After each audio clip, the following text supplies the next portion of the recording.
आकाशवाणी गोरखपुर से प्रादेशिक समाचार।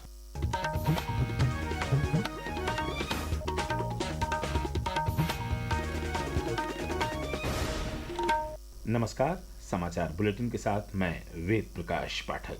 पहले मुख्य समाचार। प्रधानमंत्री नरेंद्र मोदी ने भाजपा और एनडीए सांसदों की 2 दिवसीय कार्यशाला के समापन सत्र को किया संबोधित। वस्तु और सेवा कर, जीएसटी सुधारों सहित विभिन्न महत्वपूर्ण कानूनों के लाभों की जानकारी लोगों तक पहुंचाने की अपील। नोएडा में 25 सितंबर से प्रस्तावित Uttar Pradesh international trade show UPITS को लेकर मुख्यमंत्री योगी आदित्यनाथ ने की समीक्षा बैठक। प्रमुख विभागों की उपलब्धियों के प्रदर्शन के जरिए प्रदेश की ब्रांडिंग के दिए निर्देश। प्रदेश के सभी विश्वविद्यालयों और कॉलेजों में संचालित पाठ्यक्रमों की मान्यता तथा प्रवेश प्रक्रिया की होगी जांच। शैक्षणिक संस्थाओं के लिए मान्यता संबंधी शपथ पत्र देना किया गया अनिवार्य। और उपराष्ट्रपति चुनाव के लिए मतदान आज शाम 6 बजे से होगी मतगणना। अब समाचार विस्तार से। प्रधानमंत्री नरेंद्र मोदी ने राष्ट्रीय जनतांत्रिक गठबंधन एनडीए सांसदों से अगली पीढ़ी के वस्तु और सेवा कर जीएसटी सुधारों की जानकारी लोगों तक पहुंचाने का आग्रह किया है। उन्होंने कल शाम भाजपा और एनडीए सांसदों की 2 दिन के कार्यशाला के समापन सत्र को संबोधित किया। इस दौरान प्रधानमंत्री ने ऑनलाइन गेमिंग प्रोत्साहन और विनियमन विधेयक 2025 सहित विभिन्न महत्वपूर्ण कानूनों के लाभों के बारे में लोगों को जागरूक करने को भी कहा। भाजपा नेता और संसदीय कार्य मंत्री किरेन रिजिजू ने बताया कि प्रधानमंत्री ने एनडीए सांसदों से आत्मनिर्भर भारत के निर्माण में महत्वपूर्ण भूमिका निभाने की अपील की। आत्मनिर्भर भारत के लिए एनडीए लीडर्स को लीडरशिप रोल प्ले करने के लिए आह्वान किया। प्रेस इस बात को लेकर प्रधानमंत्री जी ने किया है कि जो स्वदेशी सामान है उसको कैसे हम आगे बढ़ाएं। अब ये माहौल बनाना है कि स्वदेशी है, ये सामान हमारा भारत में बना हुआ है, ये कहने पर गर्व महसूस करना चाहिए। प्रधानमंत्री नरेंद्र मोदी ने स्वतंत्रता दिवस पर लाल किले की प्राचीर से दीपावली तक अगली पीढ़ी के वस्तु और सेवा कर जीएसटी सुधारों की घोषणा की थी। इसी क्रम में 3 सितंबर को जीएसटी परिषद ने आम आदमी पर केंद्रित दरों को युक्तिसंगत बनाने की पहल की। प्रस्तुत है खेल क्षेत्र के लिए किए गए सुधारों पर एक रिपोर्ट।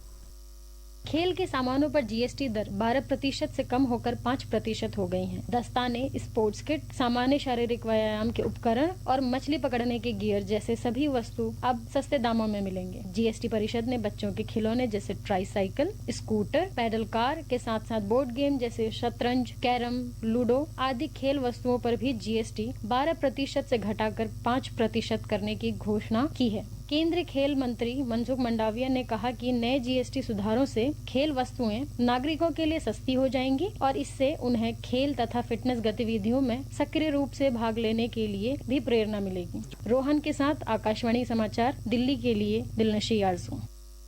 प्रधानमंत्री नरेंद्र मोदी 11 सितंबर को वाराणसी आएंगे। अपने 1 दिवसीय वाराणसी दौरे के दौरान वह मॉरिशस के प्रधानमंत्री नवीन चंद्र रामगुलाम के साथ द्विपक्षीय बातचीत करेंगे। एक रिपोर्ट।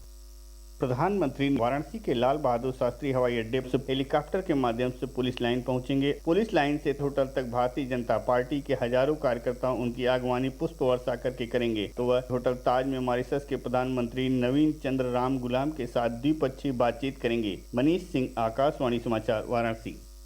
मॉरिशस के प्रधानमंत्री कल शाम को ही वाराणसी पहुंच जाएंगे। प्रदेश की राज्यपाल आनंदीबेन पटेल उनका स्वागत करेंगी।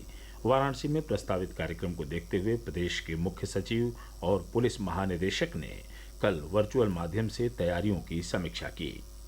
Uttar Pradesh international trade show UPITS का तीसरा संस्करण आगामी 25 से 29 सितंबर तक ग्रेटर नोएडा के इंडिया एक्सपो मार्ट में आयोजित होगा। इस भव्य आयोजन का उद्घाटन प्रधानमंत्री नरेंद्र मोदी करेंगे। एक रिपोर्ट। UPITS के सफल आयोजन को लेकर मुख्यमंत्री योगी आदित्यनाथ ने कल लखनऊ में एक समीक्षा बैठक की। उन्होंने निर्देश दिया कि इस वर्ष ट्रेड शो में मुख्यमंत्री युवा उद्यमी विकास अभियान, PM स्वनिधि और PM इंटर्नशिप कार्यक्रम पर केंद्रित विशेष प्रदर्शनी लगाई जाए। साथ ही अन्य सभी प्रमुख विभाग भी अपनी उपलब्धियों का प्रदर्शन करें ताकि यह आयोजन प्रदेश की ब्रांडिंग का सशक्त माध्यम बन सके। मुख्यमंत्री ने बायर सेलर मीट की व्यवस्था तथा इसमें सहयोग के लिए लिए सीएम फेलो की तैनाती करने के निर्देश भी दिए। अपर मुख्य सचिव एमएसएमई ने बताया कि इस बार 2500 से अधिक एग्जीबिटर्स ने पंजीकरण कराया है, जबकि 500 से अधिक विदेशी खरीदार इसमें भाग लेने आ रहे हैं। इस बार रूस पार्टनर कंट्री के रूप में सहयोग कर रहा है और उसका प्रतिनिधि मंडल ट्रेड शो में शामिल होगा। समाचार कक्ष से विवेक सिंह। एक अन्य बैठक में मुख्यमंत्री ने आगामी 17 सितंबर से 2 अक्टूबर तक प्रस्तावित सेवा पखवाड़ा की तैयारियों की विस्तृत समीक्षा की। उन्होंने कहा कि सेवा पखवाड़े का शुभारंभ 17 सितंबर को प्रधानमंत्री के जन्म दिवस पर होगा। पखवाड़े के दौरान सभी जनपदों में स्वच्छता अभियान, पौधारोपण, रक्तदान शिविर, स्वास्थ्य शिविर, प्रबुद्ध वर्ग संवाद, वोकल फॉर लोकल के तहत मेले, प्रदर्शनियां और युवाओं के बीच खेल कूद प्रतियोगिताओं जैसे विविध कार्यक्रम आयोजित किए जाएंगे। प्रादेशिक समाचार आप आकाशवाणी गोरखपुर से सुन रहे हैं। यह समाचार बुलेटिन हमारे YouTube channel AIR news Gorakhpur और एक्स हैंडल AIR न्यूज़_GKP पर भी उपलब्ध है। मुख्यमंत्री योगी आदित्यनाथ ने प्रदेश के सभी विश्वविद्यालयों, महाविद्यालयों और शैक्षणिक संस्थानों में संचालित पाठ्यक्रमों की मान्यता तथा प्रवेश प्रक्रिया की जांच के आदेश दिए हैं। इसके लिए टीम गठित की गई है। प्रदेश के उच्च शिक्षा मंत्री योगेंद्र उपाध्याय ने बताया कि जांच में अनियमितता पाए जाने पर संबंधित संस्थान के खिलाफ दंडात्मक कार्रवाई की जाएगी।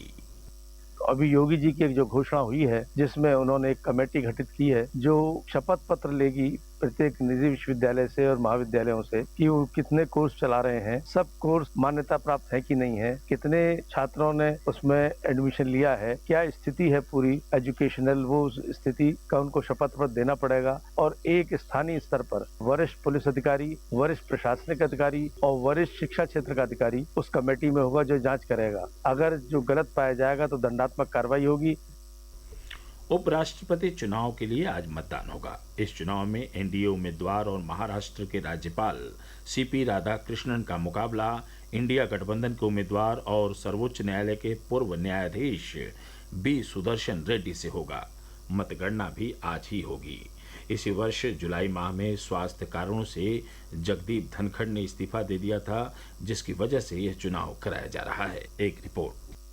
उपराष्ट्रपति का चुनाव संसद के दोनों सदनों के सदस्यों से मिलकर बने निर्वाचक मंडल द्वारा किया जाता है। इस चुनाव में गुप्त मतदान की प्रक्रिया अपनाई जाती है। निर्वाचक मंडल के सदस्य अपनी इच्छा के अनुसार मतदान कर सकते हैं और वे संबंधित पार्टी के व्हिप से बाध्य नहीं होते।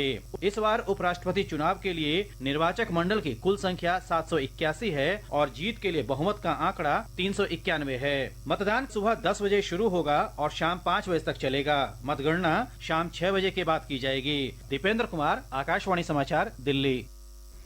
लखनऊ स्थित डॉक्टर APJ अब्दुल कलाम प्राविधिक विश्वविद्यालय AKTU का 23वां दीक्षांत समारोह आज मनाया जाएगा।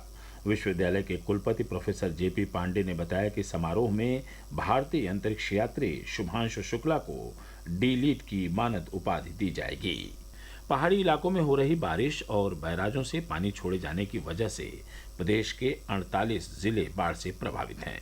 गंगा, यमुना, शारदा और रामगंगा जैसी प्रमुख नदियों के उफान पर होने के कारण लगभग 41,000 हेक्टेयर से अधिक भूमि जलमग्न हो गई है।